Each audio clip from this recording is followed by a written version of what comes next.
The first rays of sunlight kiss the African savanna. Golden light bathes the grasslands, the air is fresh and cool. Birds sing everywhere. A new day begins, a day of life and death. On a small hill, Red the lion yawns and stretches. He is a young lion just past adolescence. His mane is like a fiery halo in the sunrise. His eyes, still bright with youthful curiosity, observe the world around him. Life is beautiful. He is surrounded by his pride, his family. He feels safe. He feels strong. Red's stomach rumbles. He hasn't hunted in days. Hunting is for the bigger, more experienced lions. Red is still learning. He looks forward to the day he will lead the pride on a hunt. He longs to prove himself. The urge to explore calls to him. Red glances towards the edge of the pride's territory, marked by a cluster of acacia trees. Beyond lies the unknown, a land full of prey and danger. Instinct tells him to stay close to the pride, but curiosity, the tempting call of youth, whispers promises of adventure. Red stands up. He paces back and forth, drawn towards the edge of his territory. He knows he shouldn't go too far, but the lure of the unknown is too strong to resist. He tells himself, "I'll just take a quick look. Just a small adventure." He creeps through the tall grass. The sun climbs higher, casting long shadows. The air grows warmer. The scent of unfamiliar animals drifts on the breeze. Red feels a shiver of excitement. He is a hunter, exploring new territory. He reaches the acacia trees, their branches twisted and gnarled. He pauses, listening intently. The sounds of his pride fade behind him. He is alone. He hesitates for a moment, a flicker of doubt crossing his mind, but the thirst for adventure urges him onward. He crosses the boundary into the unknown. The grass here is taller, the air thick with the scent of strange prey. He feels a surge of confidence.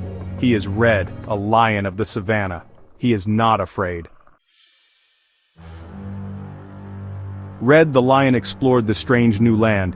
He stalked a herd of zebras, their stripes blending into the tall grass. He practiced his hunting stance, muscles coiled and powerful. He felt alive, thrilled by the thrill of the hunt, but he was unaware of the danger lurking nearby. Unseen by Red, a pack of hyenas watched him. Their cold, calculating eyes followed his every move. They were the scavengers of the savanna, opportunistic and ruthless. They were drawn by the scent of a young, inexperienced lion. Easy prey. Leading the pack was a female, her coat scarred from countless battles. Her name was Kaylee, and she was feared throughout the savanna for her cunning and ferocity. She whispered to her pack, a plan forming in her mind. They would stalk the young lion. They would wait for the right moment, and then they would attack. Red, oblivious to the approaching danger, continued to explore. He was lost in his own world, in the thrill of being alone, of being a hunter. He had forgotten the golden rule of the savanna: never underestimate your enemy.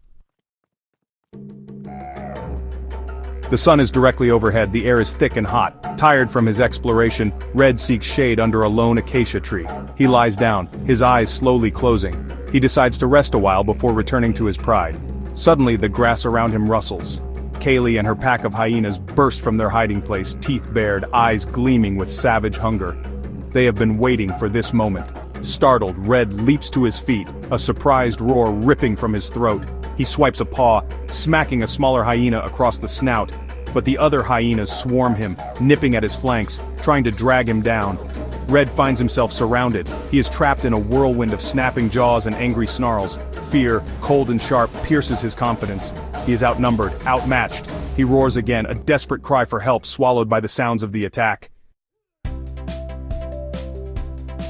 Part 5. A desperate struggle. Red fights back with the fury of a cornered animal. He swipes his sharp claws at the hyenas, drawing blood. He bites and kicks, adrenaline coursing through his veins. But the hyenas are relentless. They attack in waves, their overwhelming numbers wearing Red down. A hyena clamps its jaws onto Red's hind leg, its teeth sinking deep into his flesh. Red roars in pain and shakes the hyena off, but the wound is deep. He's bleeding, moving slowly. The hyenas sense his weakness. They attack more boldly, their snapping jaws getting closer. Red is quickly losing strength. He knows he can't keep this up.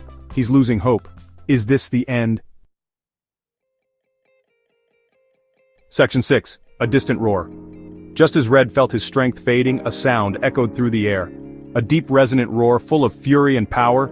It was a sound that made the hyena's hair stand on end. A sound that sparked a tiny flicker of hope in Red.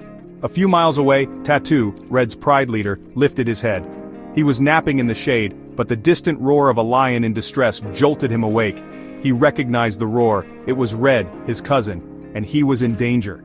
Without hesitation, Tatu sprang to his feet. He roared back, a challenge and a promise of revenge. He started running, his powerful muscles propelling him across the savannah.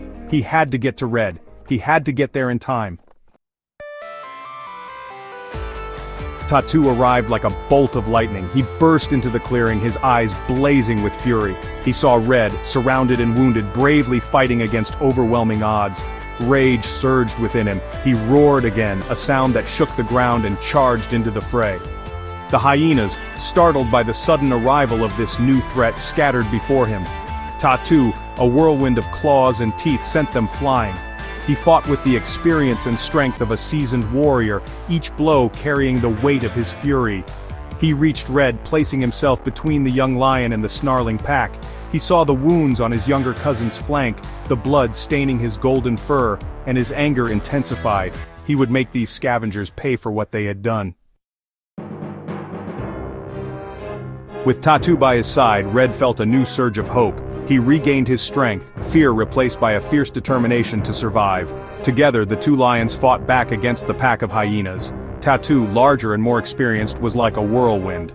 He knocked the hyenas down as if they were mere nuisances, his claws leaving deep gashes in their hides.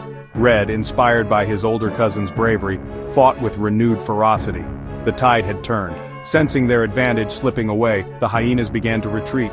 Kaylee, her eyes burning with hatred, tried to rally her pack, but to no avail. They were beaten. One by one, the hyenas slunk into the tall grass, leaving their fallen comrades behind. They would live to scavenge another day, but today, they had been taught a lesson they would not soon forget.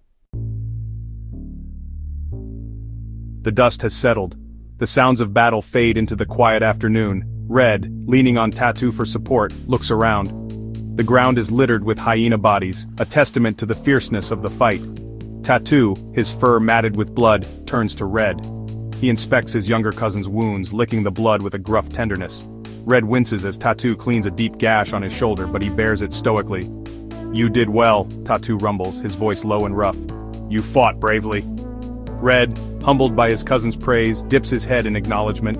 He had been foolish to wander so far from his pride. He had been reckless, arrogant, he had almost paid the price. "Thank you," Red rasps, his voice hoarse. "I wouldn't be here without you." Tatu nods, a flicker of pride in his eyes. Today, he had seen the spirit of a true warrior in Red. He had seen courage in the face of adversity. He had seen the unbreakable bond of family. Side by side, the two lions are on their way back to their territory.